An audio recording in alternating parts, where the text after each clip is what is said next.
Hello, ladies and gentlemen, and welcome back to the podcast. And today, I'm going to do my review of AEW's Dynamite. Starting off tonight, man, we got Adam Page. Adam Page comes out to the ring. He is greeted by Tony Schiavone. Adam Page grabs a microphone. He talks about Double or Nothing.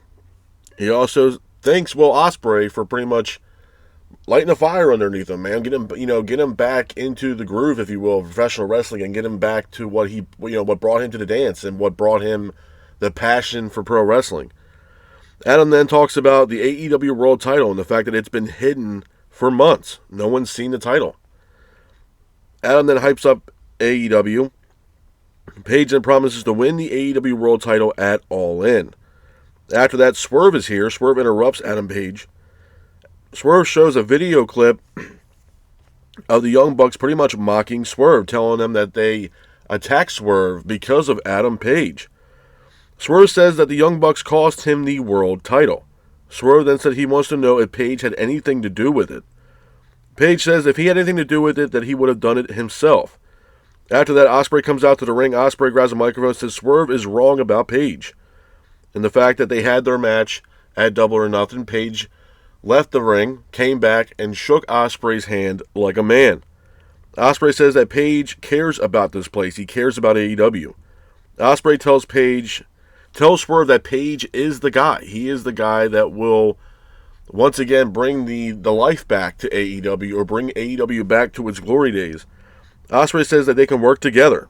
After that, Swerve then throws the microphone out of Ospreay's hand, tells Ospreay he will never work with Adam Page, and he walks off. Adam Page tells Ospreay that he will also never work with Swerve Strickland. Couple things I want to talk about with this segment, man. Number one, it was a great opening segment for AEW Dynamite last night. To see the fact that you got three pretty much pillars of AEW at this point, three of the top stars in all of AEW with Will Ospreay, Adam Page, and Swerve, it was a great moment. Now, a lot of people, including myself, if you saw Adam Page basically a month ago, maybe a month and a half ago, there was still a little storyline here between Adam Page and Swerve, to a point where, Swerve was trying to track down, Page was trying to track down Swerve. He went to the locker room. Swerve wasn't there. He approached Prince Nana. It looked like he was seemingly going to apologize to Swerve and, make amends with Swerve after everything that they've both gone through up to that point. But he never got a chance to talk to Swerve. And then we get to Swerve's title match with Jon Moxley. The Young Bucks come out. They get involved. They ultimately screw over Swerve and cost Swerve the AEW World title. And then you hear the Young Bucks the following week make these comments stating that they came back to help Adam Page. They never forget about their friends or their buddy, and they mentioned Adam Page. So that's why Swerve came out to the ring last night, played that video package of the Young Bucks mocking Swerve and saying they did what they did to Swerve because of their buddy Adam Page. So it looks like they might, I'm not saying, reunite, or not reunite, but restart this rivalry here between Swerve and Adam Page, even though Adam Page has his hands full, man. I mean, you got one of the biggest matches of all time at All In, with Adam Page going up against Jon Moxley for the AEW World title at All In. This is a big match. This is a huge match for an abundance of reasons. But then you see Swerve come out to the ring. You also see Will Ospreay. So we already know off rip that Adam Page has a title match at All in July in Arlington, Texas. But there's no matches right now booked for Will Ospreay. There's no matches booked for Swerve. There's also no matches currently booked on the table for the Young Bucks. Now, the way that I can see this happening or possibly going down is the fact that maybe Swerve will not work with Adam Page, but Ospreay can team up with Will Ospreay to take down the Young Bucks, and that match could possibly be booked at this year's All In. Now, I know a lot of people want the Young Bucks to go up against Adam Copeland and Christian Cage. I don't think that's going to happen at All In. Do I think eventually will happen? Yeah, but we have not seen Copeland in a while. Christian Cage has kind of been here and there, with the patriarchy as of late. So, and Nick Wayne's, I think he's overdoing the Super Juniors right now over in New Japan. So we haven't really seen a lot of the patriarchy as of late since Nick Wayne has gone over to Japan and to compete in the Super Juniors over in New Japan Pro Wrestling. So we haven't really seen a lot of the patriarchy. So I don't think that matchup between the Young Bucks, Copeland, and Christian Cage is going to happen in All In. I think the Young Bucks will have a tag team match at All In, but I think it will be Will Ospreay versus Swerve Strickland. I don't see Will Ospreay not being a part of this year's All In. It's their biggest show of the year. I mean, we already got 3 high-profile matches pretty much locked in almost at this point for AEW's All In July. We have Mercedes Moné taking on Jamie Hayter for Tony Storm's AEW. I'm sorry, not Jamie Hayter. Mercedes Moné versus Tony Storm for Storm's AEW Women's title. We have Adam Page going up against Jon Moxley for the AEW World title. And there's been rumors and speculation that we will have title versus title between Okada and Omega with the international title and the Continental Championship on the line at All In. So we got seemingly 3 matches that will take place so far at All In. But they're going to load this card. I mean, I told you guys this last week.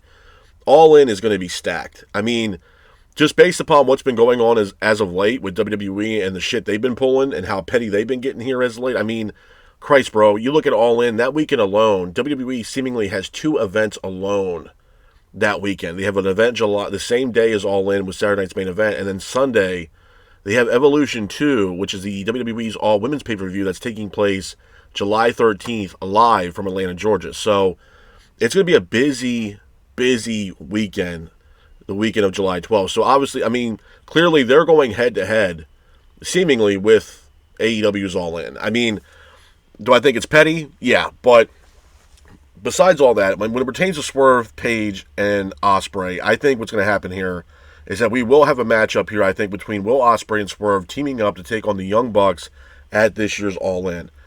You know, could you see Will Ospreay versus Swerve? Maybe.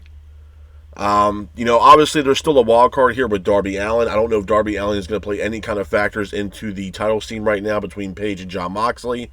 I know Darby Allin is seemingly on his way back to AEW after he just got done climbing Mount Everest. So, you know, I don't know how this is going to play out. And I told you guys this after Double or Nothing that, you know, a lot of people are really excited about Page going into this match and walking out AEW World Champion. Don't hold your breath, because a lot of people that I've talked to are still have this belief that Jon Moxley will actually walk out All In, still AEW World Champion, and they're going to push this title run even longer for Jon Moxley leading into this year's Wrestle Dream, where Jon Moxley will defend the AEW World title against Darby Allin at Wrestle Dream, which usually takes place around either Tacoma or Seattle, Washington. It is the home state of Darby Allin, where Darby Allin will go over and eventually beat Jon Moxley, and he will be the guy that will dethrone Jon Moxley and get rid of the Death Rider situation. I'm hoping that's not the case, especially with all the shit they've done with Adam Page up to this point, especially the match he had Double or Nothing and everything else like that in the build that they can possibly have leading up to this year's All In. We'll see. I mean, do I want Page to hot potato that championship? No, I don't. So we're going to see how it plays out, but I think Darby Allin plays a big, significant role into really what's going on here with the title scene in AEW. I mean, there was even rumors of speculation that Ospreay and Page, neither one of these guys wanted to win this matchup between each other, because they didn't know who was the best guy to win this matchup. And, you know, that again has its own rumors and speculation that comes with that too, because it's like, okay, well, you guys don't know who pretty much who wants it more, and that's a big problem. Or is it something where they both know if they go into All In, they're going to get their ass kicked by Jon Moxley, and Jon Moxley's going to walk out still AEW World Champion, and everybody's going to be pissed off at either Adam Page or Will Ospreay because they weren't successful in beating Jon Moxley at All In and bringing the AEW World Championship back to AEW seemingly, because we haven't seen the title since last October. So we're going to see how it's going to play out, man. All In's going to be very interesting. Obviously, All In is, AEW's biggest show of the year, and I'm definitely looking forward to it. So we're going to see how this plays out. Moving on from that, though, we go to our first official match of the night. And speaking of Jon Moxley, it is Jon Moxley, Marina Shafir, and Gabe Kidd in a six-man tag team matchup, taking on Willow Nightingale, Mike Bailey, and Mark Briscoe. I thought it was a good match. Back and forth matchup between both teams, with Mark Briscoe and Gabe Kidd both exchanging in the middle of the ring. Mark Briscoe then hits a senton to the outside, taking out everyone on the outside. Willow, Bailey, and Briscoe are keeping the pace of the match. Bailey then hits a running shooting star press in the middle of the ring. Yuta then attacks Bailey. Gabe then throws Bailey onto the timekeeper's table. Bailey then goes through the table. Moxley and Bailey both exchange in the middle of the ring, with Mark Briscoe hitting a froggy bow at the top rope for a near fall. Claudio Castagnoli is here. He's causing a distraction. But all of a sudden, Commander is here. He is running, pretty much walking the ropes. Hits a springboard off the ropes. He attacks Claudio. Moxley then hits a paradigm shift in the middle of the ring. Moxley then applies a chokehold, and your winners of the match due to the referee stoppage is Jon Moxley, Marina Shafir, and Gabe Kidd. Hats off to Jon Moxley, Marina Shafir, and Gabe Kidd for getting the win in this matchup. Moving on from that, we have Ricochet. Ricochet's backstage. He's cutting pretty much a promo, if not a segment. Ricochet was talking about Double or Nothing in the match that he had with Mark Briscoe in the stretcher match or glorified ambulance match. But the one interesting thing that I took away from this was that the fact that Ricochet said that he has been seeing what's been going on in AEW. He's been seeing these different teams and stables like the Death Riders and the Ops. And Ricochet said himself that it might be time that Ricochet might be looking for a stable of his own team. So I thought that was kind of interesting from Ricochet. There's a couple of names, or at least one team that popped in my head that I thought might be joining Ricochet. And if it happens, it's not going to be the greatest thing of all time, but I could see possibly, Leo Rush and Action Andretti possibly joining Ricochet to create their own stable to help Ricochet somehow climb the ladder and have an opportunity once again at the AEW World Championship. So that's my speculation. I think Leo Rush and Action Andretti will be the guys that will possibly be joining Ricochet to create this new stable. Take it as it, pretty much take it what it is. I'm not super excited about it, but if that is the speculation and rumor, it is what it is. Moving on from that, we got a tag team matchup, a no disqualification tag team matchup. It is Megan Bayne and Penelope Ford teaming up to take on Anna Jay and Harley Cameron. I thought it was a good match. This match was kind of all over the place. Back and forth matchup between both teams with Bayne and Ford keeping the pace of the match. Anna Jay and Harley then hit Bayne with a pipe and a chair shot. Megan Bayne then sends Harley into the steel steps, pretty much breaking Harley Cameron's nose. Megan Bayne then hits an F5 on Anna Jay onto a chair. Looks like she might also have suffered a broken nose as well. Megan Bayne and Penelope Ford then hit a Doomsday on Harley Cameron, pins for the 3, and your winners of the match are Megan Bayne and Penelope Ford. Now, a couple things that I do want to talk about this matchup, man. Obviously, from what I saw, this match was all over the place. To me, it definitely looked like Harley Cameron did suffer a broken nose. That spot that she had where Bayne literally launched her into that steel cage, it was bad. The doctor got up at the timekeeper's area. He rushed over with a towel to check on her. She was busted wide open. And then there was that spot where Megan Bayne, hits that F5 maneuver, and she hit it on Anna Jay, landing Anna Jay face first on the table, and it looked like Anna Jay also suffered possibly a broken nose as well. So the match was all over the place, man. I know what AEW and Tony Khan is trying to do here, and the way that what I've been seeing is the fact that AEW is very interested in bringing in a women's tag team division as well as a women's tag team titles to AEW. My thought on that is I think it's a mistake. There's not enough. For one, there's not enough women in the division to have a tag team division that would be a solid tag team besides Megan Bayne and Penelope Ford. Number one, number two. To be honest with you, they don't really, to me, AEW would probably benefit more. And they already have it with the TBS title and AEW Women's title, even though Mercedes Moné is keeping the TBS title captive. Adding an AEW Women's Tag Team titles, right, it's just, I don't think it's a good idea, to be honest with you. I know some people, it might be a hot take for a lot of people. I just don't think it's a good idea. A lot of people that watch AEW now are already saying they have way too many titles, and half the time they don't even defend them. If you look at the AEW Trios Championships, they're hardly defended. Okada's got the Continental Championship. It's hardly defended. I understand he defended at Double or Nothing. But besides then, he doesn't really defend that belt a lot. Even the International title really doesn't get defended a lot. Neither does the TNT title, even though it happened, last night on Dynamite, which I will get to here soon. But these titles are really not being defended a whole hell of a lot, especially the Trios title, the Continental Championship. They just don't really get defended a whole lot in AEW, even the International title. So, it's adding another set of titles might be a mistake, to be honest with you. And right now, AEW really doesn't have a women's tag team division on the books right now for AEW. So we're going to see how this plays out, but I think Tony Khan and AEW are starting to slowly groom the women's locker room into a tag team division so they can introduce AEW Women's Tag Team Championships in AEW. So we'll see how it plays out, but that is the rumor and that is the speculation. Moving on from that, we got the Ops taking on the Frat House. I thought this was ridiculous. To be honest with you, I'm good never seeing the Frat House on AEW television again. To me, this was a glorified squash, in my honest opinion. I gave I really didn't give a rat's ass about this match, if I'm being honest. I don't really know who the hell the Frat House is. I know Preston Vance is a part of this stable, and if you guys don't know who Preston Vance is, he used to be formerly known as 10 when he was a part of the Dark Order, and then he was with LFI with Roosh and his stable, and now he's with this Frat House shit, which, I mean, honestly, for what it's worth, bro, this is a huge demotion for Preston Vance, to be honest with you. Like I said, this was a glorified squash match with the Ops keeping the pace of the match. Hobbs ultimately hits a devastating spine buster in the middle of the ring, pins for the 3, and your winners of the match are the Ops. Hats off to the Ops for getting the win in this matchup. Moving on from that, we got Jamie Hayter. Jamie Hayter comes out to the ring. She is greeted by Renee.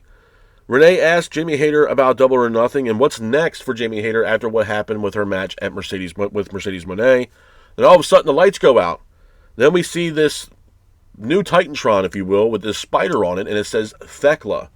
Well, it seems like Thekla finally made her AEW debut, but nobody knew what the hell was going on because the camera shot was so fucked up that they showed the Titantron the entire time, and then they happened to pan over to the ring real quick. Well, Thekla's already in the ring and beating the shit out of Jamie Hayter. So I don't know what the camera guy was doing or what the production was doing in AEW, but man, read the fucking room. I mean, you have her music playing, the Titantron playing. No one knows where the hell Thekla is. You don't see her running out from the stage area or coming up beneath from under the ring. Nothing. The Titantron is shown. The next thing you know, she's in the ring. Where's the production team on that shit? And then Thekla stomps out Jamie Hayter. Now, I know a lot of people, even myself, I'm all for them bringing in someone else to elevate this women's division because I can tell you guys right now, I'd be very surprised if Mariah May is not on her way over to NXT, to be honest with you. So adding another woman like Thekla, now I don't know a lot about her, the work that she's done. I know a lot of people are saying that she did a lot of work in Stardom. I don't know a lot about Stardom. And I'll be full disclosure, I don't. But what I do know is, and what I wasn't really too keen on is the way they brought Thekla in, and that camera shot was awful. And 2, you're going to bring Thekla in to attack Jamie Hayter, which also pushes back Jamie Hayter even more now, and you made her look like she was nothing with Thekla coming in and attacking Jamie Hayter. Thekla could have came in and attacked anybody else. It could have been Anna Jay. It could have been Harley Cameron. It could have been anybody. No, she attacks Jamie Hayter when Jamie Hayter just had a high-profile matchup at Double or Nothing, literally, where the winner of that matchup would have became the new number 1 contender for the AEW Women's Championship, even though Jamie Hayter was not successful. And now we have this Thekla woman coming in and attacks Jamie Hayter off a dime. So, I mean, it's just, it pushes Jamie Hayter back, but I can also understand some people say, well, it makes Thekla look strong. It could have made Thekla look strong regardless if she came in and beat the shit out of Anna Jay and Harley Cameron. To be honest with you, she could have just showed up and got in Toni Storm's face or showed up and got Mercedes Moné's face or whatever. You didn't have to have her come in and attack Jamie Hayter. That I wasn't big on, but we're going to see how Thekla plays out in AEW. I mean, am I against her being there? No, I'm not. I think it's a great addition to the female roster. I think it's a new name, a new face to the women's roster that, seemingly Mercedes Moné has gone through everybody on that roster, as of late. We don't know what's going on with Camille. Mariah May is still kind of waiting in the balance. I personally think that she's going over to NXT. But we'll see, man. But I think it's a good addition, and we'll see how it plays out for Thekla in AEW. Moving on from that, we have a TNT title matchup. It is Adam Cole defending the TNT title against Kyle Fletcher. I thought it was a good match. It was a back-and-forth matchup between Fletcher and Cole, with Fletcher keeping the pace of the match. Trent Beretta and Rocky Romero are here. They're causing a distraction. O'Reilly and Strong then attack Trent Beretta and Rocky Romero. Fletcher then hits a devastating powerbomb on Cole on the outside, pretty much having Cole land the back of his head off the apron. It looked absolutely brutal. Cole then somehow gets up, hits a Panama Sunrise on Kyle Fletcher, but Josh Alexander then attacks Adam Cole, and the match ends in a disqualification. Speaking of Josh Alexander, we go into our next match, where the winner of this will move on in a fatal 4-way to face Kenny Omega at Fyter Fest. It is Josh Alexander taking on Brody King. I thought it was a good match, back-and-forth matchup between Alexander and King, with King keeping the pace of the match. King ultimately hits the finish, pins for the 3, and your winner of the match and moving on to face Kenny Omega in a fatal 4-way is Brody King. Moving on from that, we have Toni Storm and Mercedes Moné pretty much closing out the night. Moné comes out to the ring. She talks about winning the Owen. Toni Storm is here as well. Moné then mocks Toni Storm. Toni asks Moné what took her so long for them to actually meet. Monet said that this match is about her legacy. Monet says that she's the Beyonce of pro wrestling. This is like the second time that she has mentioned that. To be honest with you, I don't get that reference at all. Monet says that she's not a boss anymore, but instead she's a CEO. Throwing some shade on the Sasha Banks character, if you will. Toni Storm says that while Monet needs all the titles, Toni only needs one. Toni tells Monet that she is the GOAT, but Toni is timeless. I thought this was a great back and forth promo and segment here between Toni Storm and Mercedes Moné. A couple things I want to talk about when it pertains to Dynamite, man, before I get the hell up out of here. Was it a good show? Yes, it was a good show. For what it's worth, it was a good show. I know they were kind of facing a lot of injuries. A lot of people were waiting to get medically cleared to be a part of the show after what happened at Double or Nothing. We didn't see Kenny Omega. We didn't see Okada. We didn't really see, a lot of the people from Double or Nothing. I mean, some and some not. For what it's worth, though, I think the interesting part about last night's show, obviously, was the opening, which was Paige, Swerve, and Ospreay. I mean, obviously, there's some unfinished business here between Swerve and Paige, and we don't know how this is going to play out. I mean, this could be something where, if you look at the narrative, you have Paige and Ospreay being two of the biggest baby faces of the company.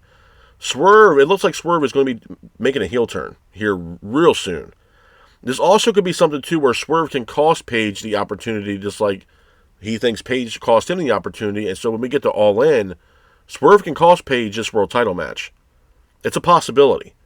And like I said, man, the way things are getting played out, you can see, a lot of people are, really wondering if Paige is going to beat Moxley at All In. I don't know. I really don't know. You got Swerve now, who's a deciding factor. Can he, walk into All In and screw over Adam Page in his title match? It's a possibility. You also had the possibility of Darby Allin. Darby Allin is also the big wild card in all of this. I know he's coming back. I know he just got done climbing Mount Everest. And seemingly he's on his way back to AEW. So I don't know how he's going to play a factor into this title scene right now between Moxley and Page.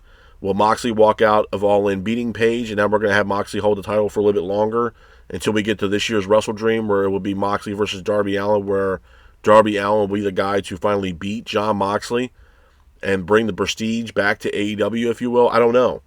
I do not know. But my issue with that would be, and I go back to what I said last year with Darby Allin. Darby Allin should have been a part of that match with Bryan Danielson, and Danielson should have put over Darby Allin.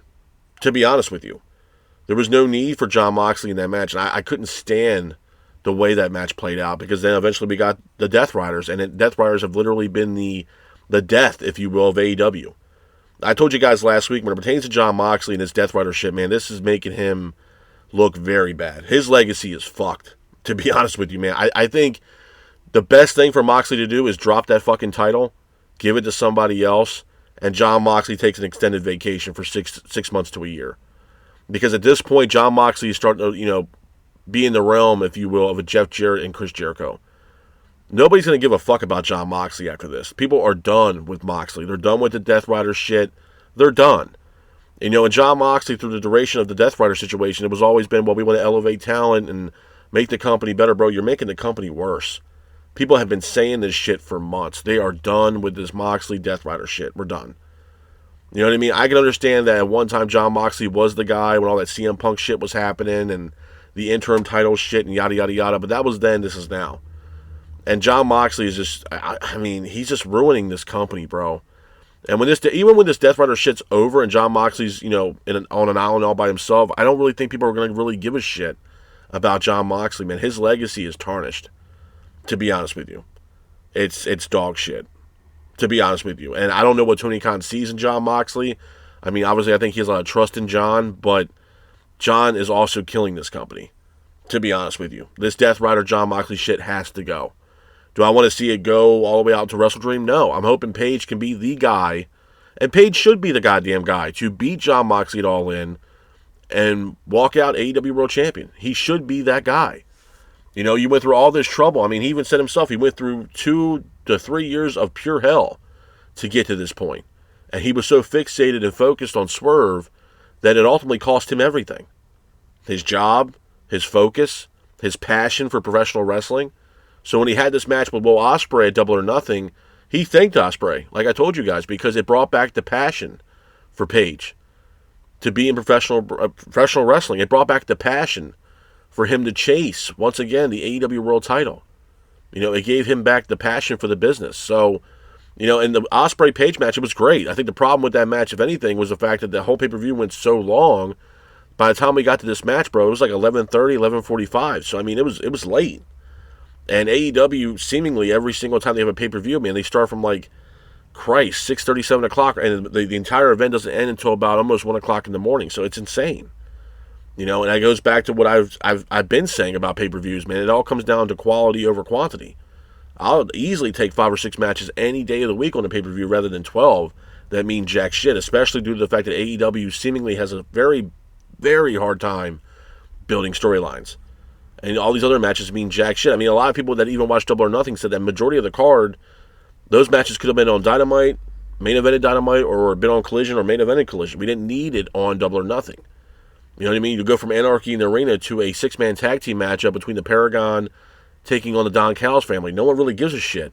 I mean, to be honest with you, I mean, I'm just keeping it real. And that's the thing where it comes down to, like I said, quality over quantity. We don't need 12 fucking matches per pay-per-view. We just don't. We don't.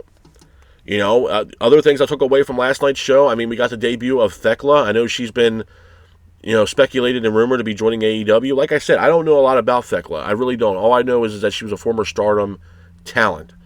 And a lot of people like her talent. She's a great in-ring talent, and she'd be a great addition to the AEW women's roster.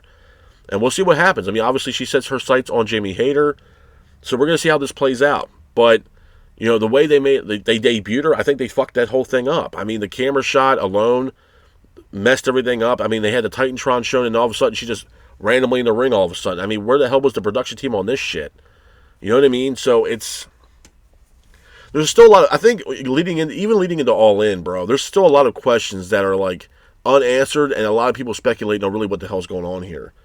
Because, like I said, with Swerve, Ospreay, and Page being in the middle of the ring, Page already has a match against Jon Moxley for the AEW World title. It's going to be really hard to not book Will Ospreay or Swerve to be a part of this year's All In. So I think that we'll have a tag team match up here between Ospreay and Swerve teaming up to take on the Young Bucks. And I don't see the Young Bucks not be a part of All In this year either. So it's going to be very telling. It's the same thing with Bobby Lashley and the Hurt Syndicate. They're the AEW Tag Team Champions. Who the hell are they going to go up against and defend those AEW Tag Team titles with? Because right now the Tag Team division is very, very slim to this point. So I don't know who's going to challenge them next. What, Crew? Leo Rush and Action Andretti? Come on, man.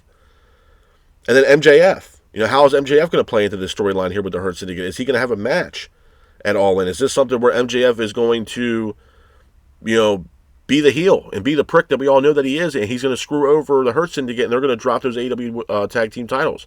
We don't know. I mean, it's a little crazy knowing the fact that there's a possibility that MJF might not actually have a match this year at All In. It's crazy. So it's going to be very telling on what's going to happen. And like I said, even with the world title scene, Darby Allin is a immense wild card in all this shit. He really is. And I think a lot of people are sleeping on that shit. I wouldn't, bro. Because even with the Darby Allin coming back into the fold of AEW, it can fuck up a lot of plans. Specifically, the idea for Page winning that title. Moxley could walk in All In, walk out, still AEW World Champion. Where Moxley's holding on to the belt for the next few months until we get to Wrestle Dream in Seattle or Tacoma. And the hometown guy, Darby Allin, is somehow successful in beating Jon Moxley, and he brings back the prestige, if you will, the glory days of AEW. But for me personally, as a fan, I don't want to fucking wait that long. I don't want to wait until October, and then Jon Moxley finally drops the fucking title. I mean, that's an entire year that Jon Moxley would have held that title. It's crazy. It's crazy to me, but not so crazy to Tony Khan and AEW. And at this point, I'll put nothing past them. So for those fans out there, including myself, don't hold your breath and cross your fingers that, oh yeah, it's going to be Adam Page, bro, because I don't know. I don't have a lot of faith in the direction that they're going here. I'm hoping I'm wrong. I'm hoping I'm wrong. And if I'm wrong, I'll tell you guys flat out that I am glad that I'm wrong. I'm glad that Page was the guy to beat Jon Moxley. But until I see it, I got to see it to believe it. It's the same thing with Mercedes Moné. I mean, I've told you guys my frustrations with Moné and that she's in business for herself. And I stand behind that shit. I do. Do I want her to walk in All In and walk out AEW Women's Champion? No. But the way that AEW is booking Mercedes Moné right now, she can't lose. I understand she lost that New Japan Strong Women's Championship, but that's a whole different promotion. It's a whole different company. She has yet to lose in AEW. And she's going up against pretty much the best creative thing that's ever happened in AEW with Timeless Toni Storm. So we're going to see how that plays out.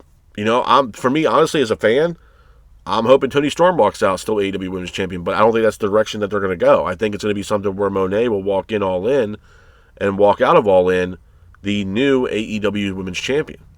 But like I said, bro, they're going to load this car from top to bottom because they're going head-to-head with WWE.